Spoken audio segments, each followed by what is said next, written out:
Welcome to your Get That Nugget for GCSE English Literature. Today we're going to be concentrating on giving you a framework for analysing your quotations that breaks it down into assessment objectives. This will then give you a structure for how you write a paragraph. This is to complement your lessons with your teachers and not to replace them in any way. Now, there are several characters in A Christmas Carol that you might be asked to write about. One of the groups of characters you might be asked to write about is the spirits. So we're going to look at how Dickens presents the spirits, where we've got Marley, Christmas past, Christmas present, Christmas yet to come. And the first one we're going to look at is the description of the ghost of Christmas past.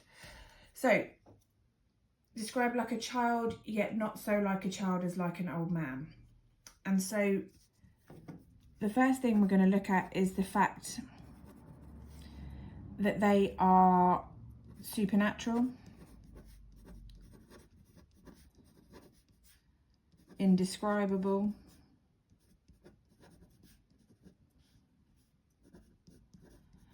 and also contrasting.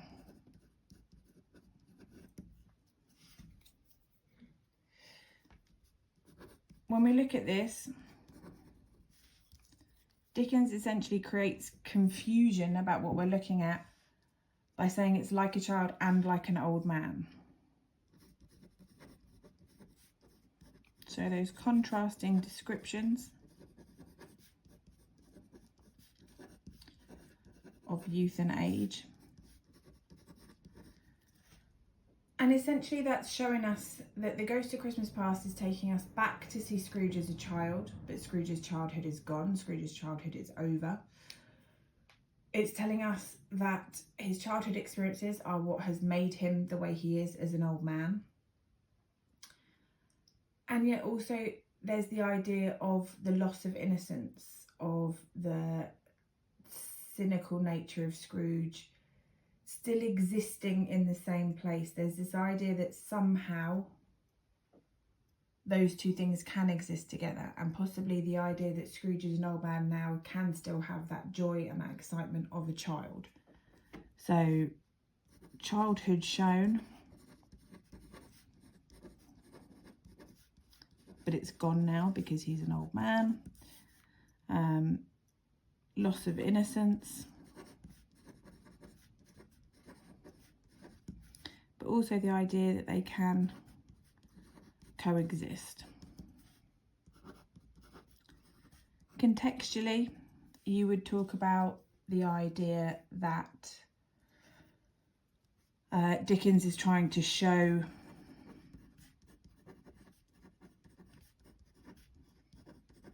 that you still can be childish, excited, joyful in your old age, and link that to the idea of goodwill.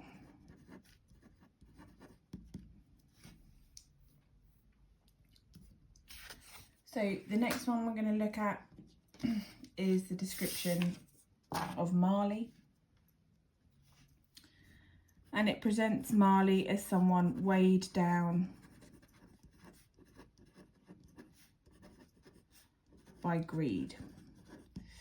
So the quote, cash boxes, keys, padlocks, ledgers, deeds, and heavy purses wrought in steel. All of that is the semantic field of wealth or finance. It's also listing, which suggests it's never ending, suggests it's ongoing, suggests there's never going to be enough, or there's never an end to all of this greed.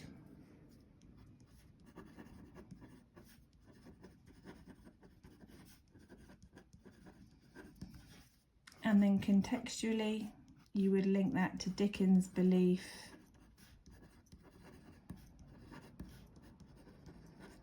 that good Christians will share and look after others. Marley not a good Christian.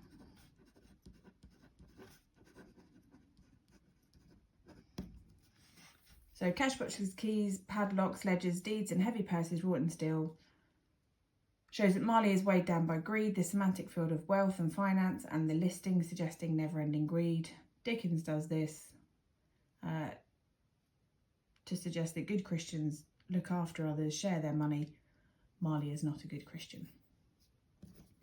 Last one we're going to look at is about the ghost of Christmas yet to come. So shrouded in a deep black garment which concealed its head, its face, its form. So the ghost of Christmas yet to come is essentially the unknown. It is unable to be categorized.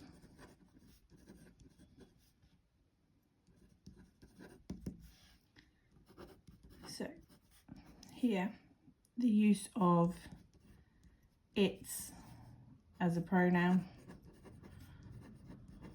shows lack of knowledge. The word shroud links to death.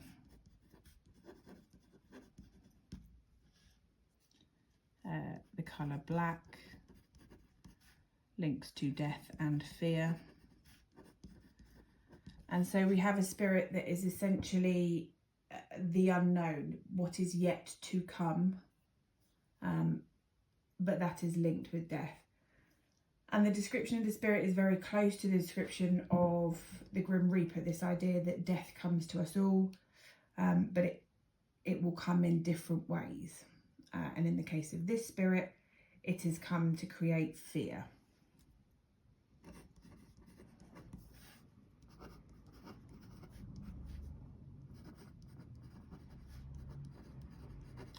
However, the fact that the spirit appears formless and unknown suggests that our future is yet to be written, that we can still change it. And this is very much true in Scrooge's case.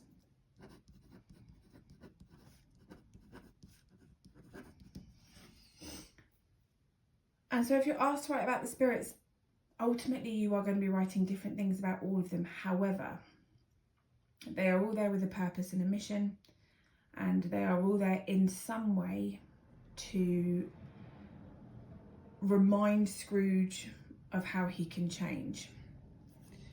And so if your question is, how does Dickens present the spirits?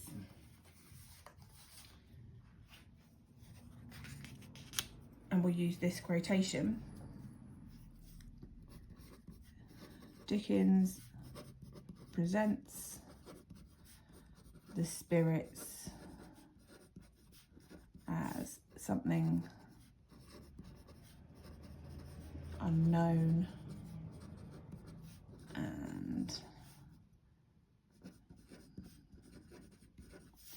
not able to be categorized. When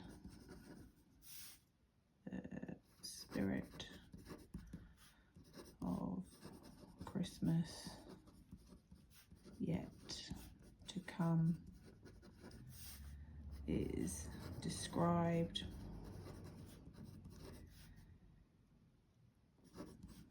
it wears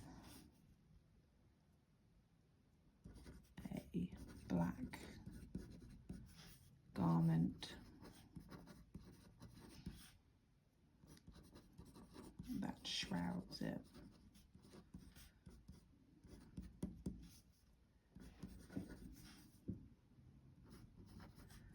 The colour black suggests fear. So whilst the spirit is unknown,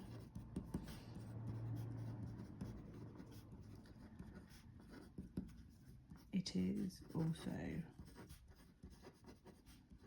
something to fear.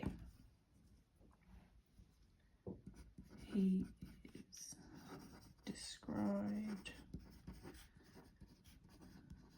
as being shrouded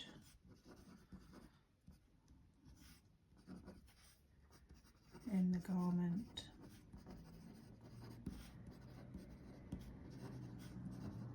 which links to the idea of death. However, the fact that very little is known implies that the future can still be changed. So we're looking at the statement about the spirit, unpicking that quotation, linking it back to the spirit, and then linking it to the idea of a changeable future for Scrooge. We've looked at 3 quotations about the spirits, and what I want to leave you with is this question. If you just write 3 paragraphs, either using those quotations or 3 others that you want to use, how does Dickens present the spirits? Unpick those quotations using AO1, AO2, AO3 and use that to structure your paragraphs. And then once you're finished, I'm sure if you give it to your teacher, they'll be happy to mark it for you.